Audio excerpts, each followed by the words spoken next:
It smells of 10,000 restaurants, 5,000 temples, shrines, churches and mosques, and of 100 bazaars devoted exclusively to perfumes, spices, incense, and freshly cut flowers. Gala once called it the worst good smell in the world, and she was right, of course, in that way she had of being right about things.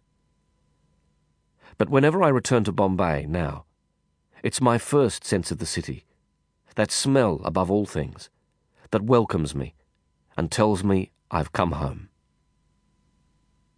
The next thing I noticed was the heat. I stood in airport queues, not 5 minutes from the conditioned air of the plane, and my clothes clung to sudden sweat. My heart thumped under the command of the new climate. Each breath was an angry little victory. I came to know that it never stops, the jungle sweat, because the heat that makes it, night and day, is a wet heat. The choking humidity makes amphibians of us all in Bombay. Breathing water in air, you learn to live with it, and you learn to like it, or you leave. Then there were the people. Assamese, Jats, and Punjabis, people from Rajasthan, Bengal, and Tamil Nadu, from Pushkar, Cochin, and Konarak, warrior caste, Brahmin, and untouchable, Hindu, Muslim, Christian, Buddhist, Parsi, Jain, animist, fair skin and dark, green eyes and golden brown and black, every different face and form of that extravagant variety, that incomparable beauty, India. All the Bombay millions, and then one more. The two best friends of the smuggler are the mule and the camel. Mules carry contraband across a border control for a smuggler. Camels are unsuspecting tourists who help the smuggler to get across the border. To camouflage themselves, when using false passports and identification papers, smugglers insinuate themselves into the company of fellow travellers. Camels who'll carry them safely and unobtrusively through airport or border controls without realising it. I didn't know all that then. I learned the smuggling arts much later, years later. On that first trip to India, I was just working on instinct, and the only commodity I was smuggling was myself, my fragile and hunted freedom. I was using a false New Zealand passport, with my photograph substituted in it for the original. I'd done the work myself, and it wasn't a perfect job.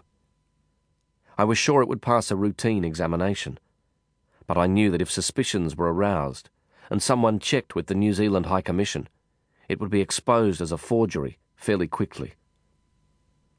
On the journey to India from Auckland, I'd roamed the plain in search of the right group of New Zealanders. I found a small party of students who were making their second trip to the subcontinent. Urging them to share their experience and travellers' tips with me, I fostered a slender acquaintance with them that brought us to the airport controls together.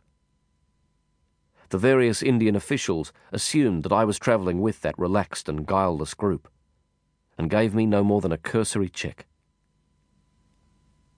I pushed through alone to the slap and sting of sunlight outside the airport, intoxicated with the exhilaration of escape. Another wall scaled, another border crossed, another day and night to run and hide. I'd escaped from prison almost 2 years before, but the fact of the fugitive life is that you have to keep on escaping, every day and every night. And while not completely free, never completely free, there was hope and fearful excitement in the new. A new passport, a new country, and new lines of excited dread on my young face under the grey eyes. I stood there on the trampled street, beneath the baked blue bowl of Bombay sky, and my heart was as clean and hungry for promises as a monsoon morning in the gardens of Malabar. "Sir! Sir!" a voice called from behind me. A hand grabbed at my arm. I stopped. I tensed every fighting muscle and bit down on the fear. "Don't run. Don't panic." I turned.